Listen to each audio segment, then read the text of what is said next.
సంవత్సరాల తరబడి ఎన్ని మందులు వాడినా మీ మోకాల నొప్పులు తగ్గట్లేదా? ప్రాణ పెయిన్ క్లినిక్ లో అత్యాధునిక చికిత్స. నమస్తే, నేను Keshav. Welcome to Suman TV. ఆంధ్రప్రదేశ్లో ఏ ప్రభుత్వం ఏర్పడబోతోంది అనే అంశం పైన సర్వత్రా ఉత్కంఠ నెలకొని ఉంది.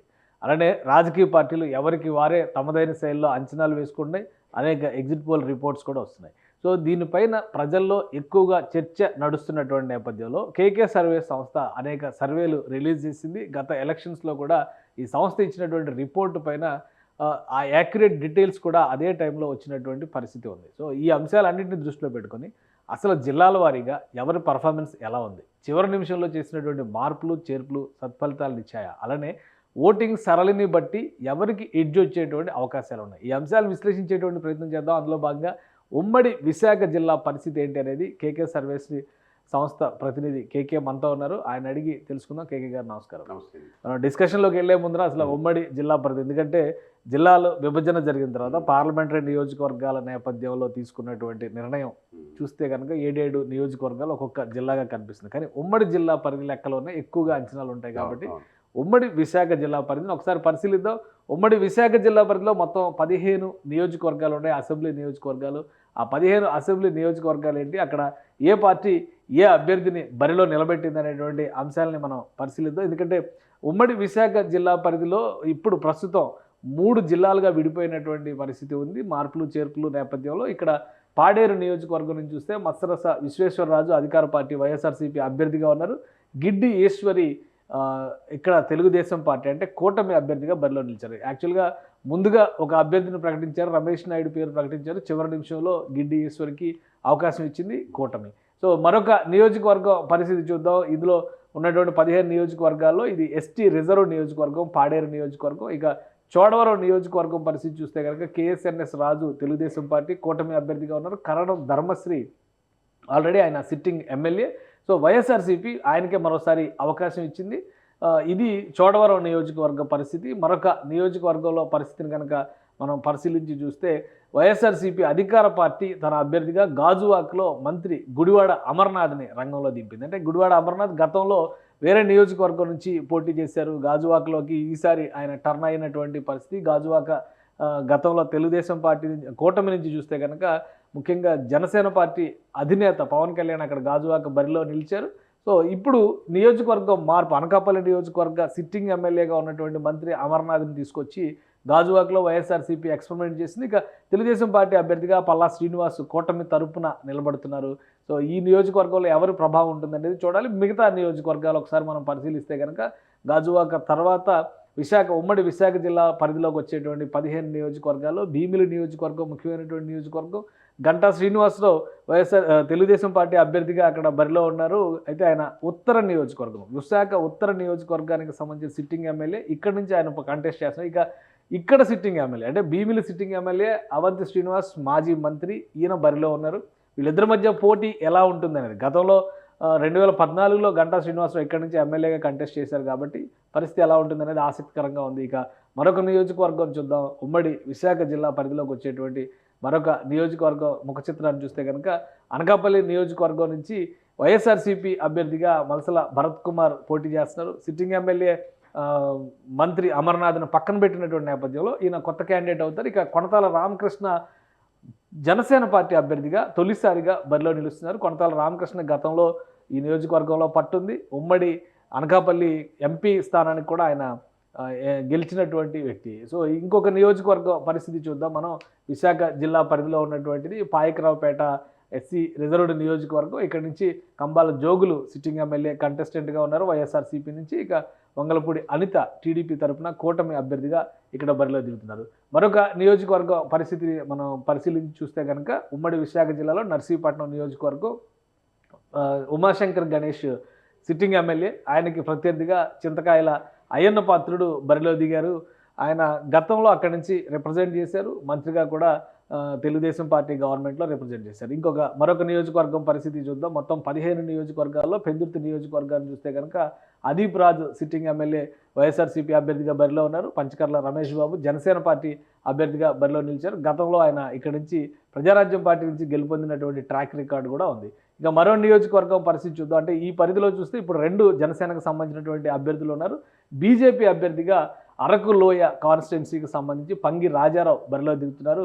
అక్కడ రేగం మత్స్యలింగం బరిలో దిగారు వైఎస్ఆర్సీపీ అభ్యర్థిగా. ఇది అరకులోయ ఎస్టీ రిజర్వ్డ్ నియోజకవర్గం. మరొక నియోజకవర్గం పరిస్థితి చూస్తే కనుక ఉమ్మడి విశాఖ జిల్లా పరిధిలో అంటే 2 ఎస్టీ 2 ఎస్సీ నియోజకవర్గాలు కనిపించినాయి మనకి. ఇందులో మరొక నియోజకవర్గం పరిస్థితి చూస్తే ఉమ్మడి విశాఖ జిల్లాలో ఉన్నటువంటి 15 నియోజకవర్గాల లెక్కలో చూసినప్పుడు మాడుగుల నియోజకవర్గం చివరి నిమిషంలో ఇక్కడ కూడా అభ్యర్థుల మార్పు అనేది జరిగింది. ఈర్లి అనురాధ ఇక్కడ నుంచి బరిలో దిగారు. వాస్తవానికి ఇక్కడ నుంచి బూడి ముత్యాల నాయుడు సిట్టింగ్ ఎమ్మెల్యే, ఆయన మరోసారి బరిలో దిగుతారని అందరూ ఆశించారు. అలానే టికెట్ కూడా అనౌన్స్ చేశారు. చివరి నిమిషంలో అనకాపల్లి ఎంపీ క్యాండిడేట్గా ఆయన డిసైడ్ చేశారు. ఇక తెలుగుదేశం పార్టీ అభ్యర్థిగా బండారు సత్యనారాయణ మూర్తి చివరి నిమిషంలో, యాక్చువల్గా పైలా ప్రసాద్కి ముందు టికెట్ అనౌన్స్ చేశారు. చివరి నిమిషంలో తెలుగుదేశం పార్టీ కూడా కూటమి అభ్యర్థిత్వాన్ని మార్చినటువంటి పరిస్థితి ఉంది. ఇక మరొక నియోజకవర్గం ఉమ్మడి విశాఖ జిల్లా పరిధిలోకి వచ్చినటువంటి నియోజకవర్గాన్ని చూద్దాం. విశాఖపట్నం ఈస్ట్ నియోజకవర్గం వెలగపూడి రామకృష్ణ బాబు ఇక్కడ సిట్టింగ్ ఎమ్మెల్యే, తెలుగుదేశం పార్టీ అభ్యర్థిగా మరొకసారి ఆయన బరిలో నిలుస్తున్నారు. ఇక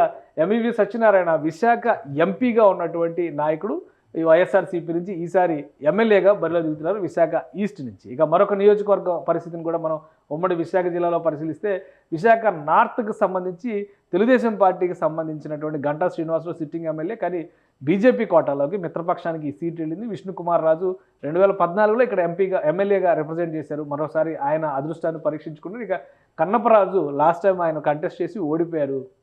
మరొకసారి వైఎస్ఆర్సీపీ అభ్యర్థిగా విశాఖ నార్త్ నుంచి బరిలో దిగుతున్నారు. ఇక మరొక నియోజకవర్గం ఉమ్మడి విశాఖ జిల్లా పరిధిలో మనం చూస్తే విశాఖ సౌత్, ఇక్కడ వంశీకృష్ణ యాదవ్ జనసేన పార్టీ అభ్యర్థిగా దిగుతున్నారు. ఎమ్మెల్సీగా వైఎస్ఆర్సీపీ నుంచి ఉన్నటువంటి వ్యక్తి చివరి నిమిషంలో పార్టీ మారి జనసేన అభ్యర్థిగా దిగారు. అలానే వాసుపల్లి గణేష్ ఇక్కడ సిట్టింగ్ ఎమ్మెల్యే, అయితే తెలుగుదేశం పార్టీ నుంచి ఎలక్ట్ అయినటువంటి ఎమ్మెల్యే, ఇప్పుడు వైఎస్ఆర్సీపీ అభ్యర్థిగా విశాఖ సౌత్లో బరిలో నిలుస్తున్నారు. ఇక మరొక నియోజకవర్గం ఉమ్మడి విశాఖ జిల్లాలో ఉన్నటువంటి నియోజకవర్గం పరిస్థితి చూస్తే విశాఖ వెస్ట్. సో విశాఖ వెస్ట్లో గణబాబు తెలుగుదేశం పార్టీ అభ్యర్థిగా బరిలో నిలుస్తున్నారు. అడారి ఆనంద్ ఇక్కడ బరిలో నిలుస్తున్నటువంటి పరిస్థితి. ఇది ఓవరాల్గా విశాఖ జిల్లాలో ఉన్నటువంటి నియోజకవర్గాల ముఖ చిత్రం. మొత్తం 15 నియోజకవర్గాలు ఉమ్మడి విశాఖ జిల్లాలో ఉన్నటువంటి పరిస్థితి. ఇంకా యలమంచిలి నియోజకవర్గం, ఈ నియోజకవర్గం పరిస్థితి చూస్తే కనుక సుందరపు విజయ్ జనసేన పార్టీ నుంచి బరిలో దిగుతున్నారు. గతంలో కూడా ఆయనే కంటెస్ట్ చేశారు. అలానే కన్నబాబు రాజు సిట్టింగ్ ఎమ్మెల్యే యలమంచిలి నుంచి వైఎస్ఆర్సీపీ అభ్యర్థి, ఆయన బరిలో దిగుతున్నారు. సో వీళ్ళిద్దరి మధ్య పోటీ ఏ విధంగా ఉంటుంది? కూటమి అభ్యర్థిగా మొదటిసారిగా దిగుతున్నారు కాబట్టి యలమంచిలి నుంచి సుందరపు విజయ్కి ఎడ్జ్ లభిస్తుందా లేదా అనేది కూడా మనం విశ్లేషించవలసింది. కేకే గారు మీరు చెప్పండి, మొత్తం 15 నియోజకవర్గాలు, ఇందులో రూరల్, అర్బన్ ప్లస్ కొంత గిరిజన ప్రాంతాలు, అంటే ఇప్పుడు గిరిజన సీటుగా అరకు లోయలోకి వచ్చి అరకు ఎంపీసీ పరిధిలోకి వచ్చేటువంటి సీట్స్ కూడా ఉన్నాయి. So different combinations. 100% ఈసారి ఉమ్మడి విశాఖ జిల్లా ముఖ చిత్రం ఎలా ఉండబోతుంది?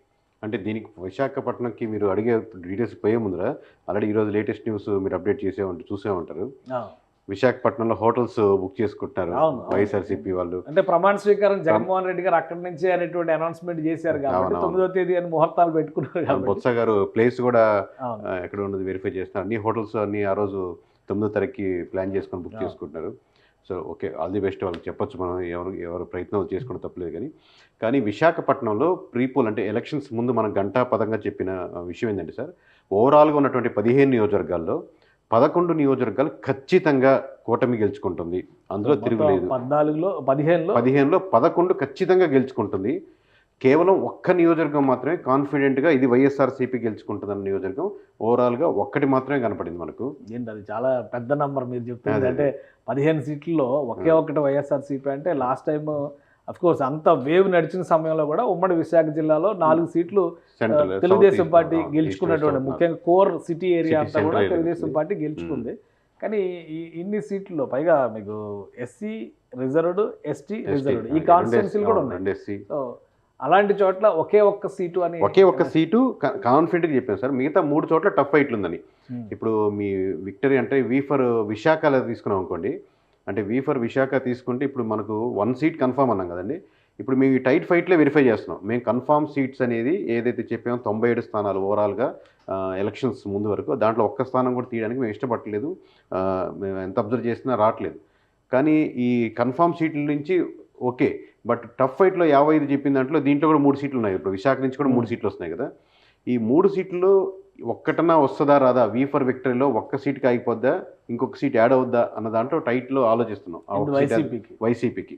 ఒకే ఒక సీటు. ఒకే ఒక సీట్ ఇంకో సీట్ యాడ్ అవుద్దా లేదనేది ఈ టైట్ ఫైట్లు వెరిఫై చేసిన దాంట్లో ఎందుకంటే 1వ తారీఖు సాయంత్రం 5 గంటలకు మనం కాన్ఫిడెంట్గా చెప్పాలి కాబట్టి ఘంటాపథంగా నెంబరు ఆ ఒక్క సీట్ ఎట్టేయాలి యాడ్ చేయాలని ఆలోచిస్తూ కానీ ఏంటి ఏ అంశాలు ఉమ్మడి విశాఖ జిల్లాలో కూటమికి అనుకూలంగా డ్రైవ్ అయ్యి ఉంటాయి? ఎందుకంటే విశాఖ రాజధాని అన్నారు, సో ఎక్కువ హోప్ పెట్టుకుంది అందుకు. ఎగ్జిక్యూటివ్ క్యాపిటల్ అని పదే పదే అనౌన్స్ చేశారు.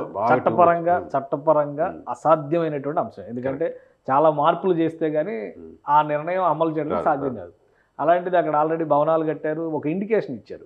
రెండోది ఎంటర్ప్రెన్యూర్షిప్ పరంగా కానీ బిజినెస్ పరంగా కానీ విశాఖను ఒక హెడ్ క్వార్టర్గా చేస్తామని అక్కడ సమ్మిట్స్ కూడా ఆర్గనైజ్ చేశారు.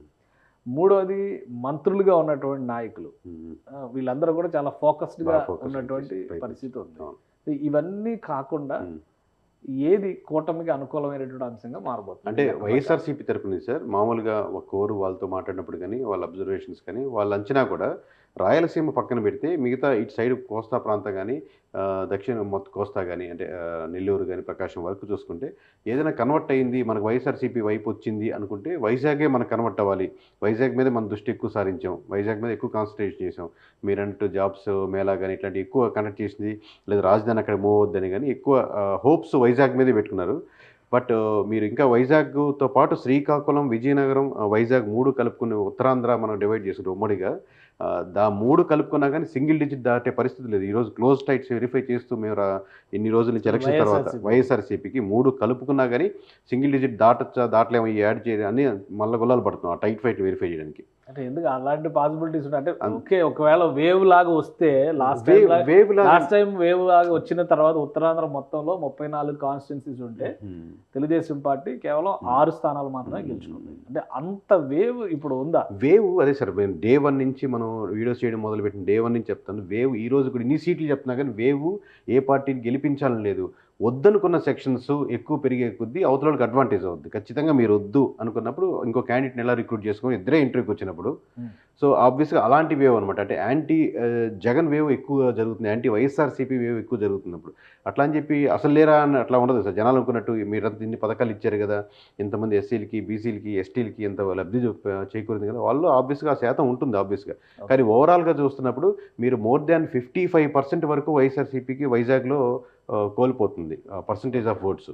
సో మీరు బిలో 40కో 45 మధ్యలోనూ ఆగినప్పుడు చాలా నెంబర్ ఆఫ్ సీట్స్ కోల్పోతుంది. ఆబ్వియస్గా కాంబినేషన్ ఒక లెక్క మీరు చెప్పాల్సినటువంటి పరిస్థితి ఉంటుంది. ఎందుకంటే ఇక్కడ ఇప్పుడు మనం ఆల్రెడీ 15 కాన్స్టిట్యున్సీస్ సంబంధించి ఒక క్లారిటీ ఇచ్చేసాం. మొత్తం 15 కాన్స్టిట్యున్సీస్ ఈ నియోజకవర్గాల్లో అంటే ఉమ్మడి విశాఖ జిల్లాలో ఉంటే 2019 లెక్కన ఒక్కసారి చూద్దాం మనం. టీడీపీ అప్పుడు వచ్చినటువంటి పరిస్థితి కేవలం 6 సీట్లు మొత్తం ఉమ్మడి విశాఖ 4 సీట్లు వచ్చినాయి విశాఖ జిల్లాలో. అంటే వైసీపీకి అప్పుడున్న ఈక్వేషన్ ప్రకారం చూస్తే 11 సీట్లు వచ్చినాయి. సో 2024లో ఇక్కడ మీ అంచనా ప్రకారం ఏం వస్తున్నాయి లెక్క? నాకు అంటే మీరు చెప్పిన క్లారిటీ అంటే ఏదే సార్ 2024లో ఇప్పుడు ఖచ్చితంగా కాన్ఫిడెంట్గా మనం చెప్పింది ఏంది, ఇది కాన్ఫిడెంట్గా చెప్పేస్తున్నాం 11 సీట్లు ఖచ్చితంగా వస్తున్నాయి. 11 వస్తాయి కూటమికి. సీట్లు కూడా చాలా పోయినాయి. అంటే బీజేపీ ఒక సీటు కంటెస్ట్ చేస్తుంది, అదే జనసేన పార్టీ 3 సీట్లు ప్లస్ అదొకటి 4 సీట్లు కంటెస్ట్ చేస్తున్నారు. వాళ్ళ 5 ప్లస్ వీళ్ళు 10 సీట్లు కంటెస్ట్ చేస్తున్నారు. టీడీపీ వాళ్ళు 10 సీట్లు కంటెస్ట్ చేస్తున్నారు. ఓవరాల్ 15లో. సో కాన్ఫిడెంట్గా ఈ 11 వస్తున్నాయి సార్. మీరు చెప్పిన ఈ 11ని నేను ఇలా డివైడ్ చేస్తున్నాను సార్. 1+1 వస్తుందా రాదా అని ఆలోచిస్తూ ఉన్నాం. దీని మీద మల్ల గుల్లాలు పడుతున్నాం. మిగతా టైట్ ఫైట్లో అంటే 11 వీళ్ళకి పోయి 1 కాన్ఫిడెంట్గా ఇస్తాం కాబట్టి 3 టఫ్ ఫైట్ అన్నాం. అంటే 11 కాన్ఫిడెంట్గా కూటమి గెలుస్తుందని, 1 కాన్ఫిడెంట్గా వైఎస్ఆర్సీపీ గెలుస్తుందని, 3 ఖచ్చితంగా టైట్ ఫైట్లో ఉందని చెప్పాం ప్రీపోల్ వరకు. ఇప్పుడు మీరు చెప్పినటువంటి 11లో 1+1 అవుద్దా లేదా 1కే ఆగుద్దా అనేది డిసైడ్ అది ఇప్పుడు మేము పోస్ట్ పోల్లో కానీ సాయంత్రం 5 గంటలకు చెప్పగలుగుతాం. సో దీని మీద టఫ్ ఫైట్ల మీద వర్క్ చేస్తున్నాం కాబట్టి. అంటే మీ లెక్క ప్రకారం విశాఖ జిల్లాలో జరిగినటువంటి ఓటింగ్, ఉమ్మడి విశాఖ జిల్లాలో జరిగినటువంటి ఓటింగ్, అందులో ఉన్నటువంటి ఫ్యాక్టర్స్ ఏంటంటే ప్రీపోల్లో సరే ఆ లెక్క ఉండొచ్చు, బట్ ఆఫ్టర్ మేనిఫెస్టో చాలా చేంజెస్ జరిగినాయి. అలానే వైఎస్ఆర్సీపీ కూడా ఎంపీ క్యాండిడేట్ని మార్చడం, ఉమ్మడి అంటే అనకాపల్లి పార్లమెంటరీ పరిధిలో ఎంపీ క్యాండిడేట్ని మార్చింది. సో అసలు సీటే ఎవరు అనుకున్నటువంటి గుడివాడ అమర్నాథ్ని గాజువాక్ తీసుకొచ్చి దింపినటువంటి పరిస్థితి ఉంది. ఇవి ఎలా పనిచేసే అవకాశం ఉంది వైసీపీకి అంటే ఓవరాల్గా ఒక్కొక్క ఫ్యాక్టర్ సార్. అంటే ఓవరాల్గా ఎంప్లాయీస్ అగెనిస్ట్గా ఉన్నారు. ఓవరాల్గా మనకు కూటమి యొక్క అడ్వాంటేజ్, కాపు ఓట్ బ్యాంక్ కలవడం ఒక అడ్వాంటేజ్గా ఉన్నారు. ఓవరాల్గా మనకు వైజాగ్ క్యాపిటల్ అనేది అంత వాళ్ళు బలంగా తీసుకెళ్ళలేకపోయారు. ఖచ్చితంగా మాకు కావాలి వైజాగ్, ఇక్కడ క్యాపిటల్ కావాలి అని వైజాగ్ ప్రజల నుంచి కనెక్టెడ్గా ఎక్కడో ఎమోషనల్గా దానికి వాళ్ళు అనుకున్న దానికి, ప్రజలు అనుకున్న దానికి ఎమోషనల్గా దూరం అయ్యారు. అనుకున్నంత డెవలప్మెంట్ జరగలేదని ఏదైతే టీడీపీ బలంగా తీసుకెళ్ళగలిగిందో అది బలంగా ప్రజల్లోకి వెళ్ళగలిగింది. ఆబ్వియస్గా బీసీ ఓట్ బ్యాంకింగ్ ఎటుటన్నా అయితే అటు కొంచెం ఇంక్లైన్డ్ ఓవరాల్ పార్టీలు మారుతాయి కాబట్టి, సో బీసీ ఓట్ బ్యాంకింగ్ కొంచెం మామూలు కోర్గా టీడీపీకే ఫేవర్గా ఉంటుంది. లాస్ట్ టైం వైఎస్ఆర్సీపీ ఫేవర్ కానీ మళ్ళీ ఇటు సైడ్ మారింది. At the same time employees ఓవరాల్గా అగెనిస్ట్గా ఉండడం, ఈ నెంబర్ ఆఫ్ ఫ్యాక్టర్స్ చెప్పుకుంటూ పోతుంటే 1+1+1+1 అయ్యి ఇది ఆల్మోస్ట్ టీడీపీకి వచ్చే, కూటమికి వచ్చే పర్సంటేజ్ 55 దాటేసినప్పుడు మీరు ఎప్పుడైతే 40 లోపలికి వెళ్ళిపోతున్నారో 35 దాకా కూడా వెళ్ళిపోయే ఆస్కారం ఉంది. సో అంత పర్సంటేజ్ డిఫరెన్స్ వచ్చినప్పుడు ఇలా క్లీన్ స్వీపే కనపడుతుంది ఒక జిల్లా. కానీ ఏ సర్వే చూసినా కానీ ఓవరాల్గా జనరల్ సర్వేస్ ఇప్పుడు వస్తున్నటువంటి రిపోర్ట్స్, కొంతమంది అంచనాలు ఇవన్నీ చెప్తున్న వాటిని చూస్తే ఇంత బిగ్ వేరియేషన్ అయితే చూపించలా. ఇది మరి ఒక స్వీపింగ్ రిమార్క్ లాగా కనిపిస్తుంది. అంటే నేను యాక్చువల్ పర్సనల్గా చెప్తున్నాను సార్. మామూలుగా నేను ఏ సర్వే చూడను, ఏ సర్వే ఫాలో కాను. ఇట్లా మీలాంటి వాళ్ళు ఎవరైనా షేర్ చేసినా కేకది ఇట్లా మాట్లాడుతున్నప్పుడు చెప్తే మన పని మనం చేసుకుంటూ కాన్సన్ట్రేట్ చేసుకుంటప్పుడు లాస్ట్ టైం కూడా ఎన్నో విమర్శలు అందుకున్నాం. 151 బుద్ధున్నోడు బుర్రనోడు చెప్తాడా వస్తాయా అసలుకి అని, ఇంక్లూడింగ్ వైఎస్ఆర్సీపీ ఫాలోయర్స్ కూడా నమ్మలేదు వర్కౌట్ కాదని. 135 తగ్గు, పైన 5, 10, 15, 150 కూడా రీచ్ అవ్వచ్చు అని కాన్ఫిడెంట్గా చెప్పాం. సుమన్ టీవీలోనే మన నెంబర్ ఆఫ్ వీడియోస్ చేసినప్పుడు నెంబర్ ఆఫ్ ట్రోల్స్ చేశారు మనల్ని. సో అది పట్టించుకోవట్లేదు మనం. అట్లాగే తర్వాత వాళ్ళు ట్రోల్ చేసిన వల్లే మనల్ని వచ్చి అభినందించి అది వాళ్ళు సపోర్ట్ అందించారు. సో అదేవిధంగా ఇప్పుడు మనం కాన్ఫిడెంట్గా చేసుకుంటూ పోతున్నాం. ఈ నెంబర్తో మనం 100% వీఆర్ కాన్ఫిడెంట్ సార్. అదేదో ఇంకోటి ఏంటంటే మనం సేల్స్ పర్పస్ కోసం ఎవరైనా నియోజకవర్గంలో ఎమ్మెల్యేకి వర్కౌట్ అయితే యూజ్ అవుద్దని విలేజ్ వారీగా చేసే రిపోర్ట్ సేల్స్ కోసం, కానీ ప్రేక్షకులు మనల్ని పొందేదానికి చేసిన సర్వేలు కాదు ఆబ్వియస్గా. ఓకే అంటే మీరు ప్యూర్ ప్రొఫెషనల్గా వెళ్ళారని అంటున్నారు, కానీ నంబర్స్ వైజ్ గా చూసినప్పుడు ఎక్స్ట్రీమ్ గా కనిపిస్తున్నట్టుగా పర్సెంటేజ్ మారిపోయినప్పుడు మీకు అలా అనిపిస్తుంది సార్. ఓవరాల్ లాస్ట్ టైం 11 వచ్చాయి కదా, ఒక 4 ఓడిపోయినా 6 గెలుస్తుంది కదా, సుగంగా గెలవాలి కదా అన్నట్టు అనిపిస్తుంది. అలా ఉండదు సార్ మామూలు. ఒకసారి ఒక పర్సెంటేజ్ ఆఫ్ పెరిగిపోయినప్పుడు ఒక 2 డిగ్రీలు పెరిగినా ఎండ మీరు బయటికి వెళ్ళలేరు. ఓకే అట్లాగే. సో ఇంకొకటి ఇందులో ఇంపార్టెంట్ ఫ్యాక్టర్, జనసేన బీజేపీ ఒక 5 సీట్లు వాళ్ళ షేర్లోకి వెళ్ళిపోయినాయి ఉమ్మడి విశాఖ జిల్లాలో. వాటి పరిస్థితి ఎలా ఉంది? వాటి పరిస్థితి వల్ల ఇప్పుడు బీజేపీ లేకపోతే క్లీన్ స్వీప్ కూడా చేసిండే సార్ మామూలుగా వైజాగ్. ఓకే వైజాగ్ మీరు అలా చెప్పుకునే ఒక్క సీట్ అన్నాం కదా, ఆ ఒక్క సీట్ కూడా ఉండేది కాదు అంటున్నాను. ఫర్ ఎగ్జాంపుల్ ఆ సీట్ పేరు పక్కన పెడితే, అంటే ఆల్రెడీ చెప్పాం ఇంతకుముందు అరకు సీటు ప్రీపోల్ ముందు కూడా చెప్పాం. లెస్ట్ అక్కడ కూటమి కానీ పోటీ చేస్తుంటే వైజాగ్ క్లీన్ స్వీప్గా ఉండుండేది. ఓకే ఆబ్వియస్ బీజేపీ ఆడడం వల్ల నెంబర్ ఆఫ్ అడ్వాంటేజ్ ఉన్నాయి ఆర్గనైజేషన్. అరకు వరకు చెప్తున్నాను అట్లాగే. సో ఇప్పుడు దీనికి మీరు 1వ తారీఖు రివీల్ చేస్తానంటున్నటువంటి డేటాకి వేరియేషన్ ఏ విధంగా చూడండి? ఖచ్చితంగా భారీ చేంజెస్ ఉంటాయి సార్. మామూలుగా చాలా షాకింగ్గా ఒక సింగిల్ నెంబర్ మీద రాబోతున్నాం. ఒకే నెంబర్, ఏ సర్వే కంపెనీ ఇప్పటి వరకు చెప్పినటువంటి బాటలు చెప్తారు. అంటే 50 నుంచి 60 వస్తాయి, 60 నుంచి 70 వస్తాయి, 120 నుంచి 130, ఇట్లా 10 or 15 రేంజ్ చెప్తారు. అలా కాకుండా దేశ చరిత్రలోనే ఏ సర్వే కంపెనీ చెప్పలేనటువంటి నెంబర్ ఒక సింగిల్ నెంబరే చెప్పబోతున్నాం. కూటమికి ఇదంటే ఇదే, వైఎస్ఆర్సీపీకి, బీజేపీకి, జనసేన ఇదంటే ఇదే, ప్లస్ మైనస్ లేవు.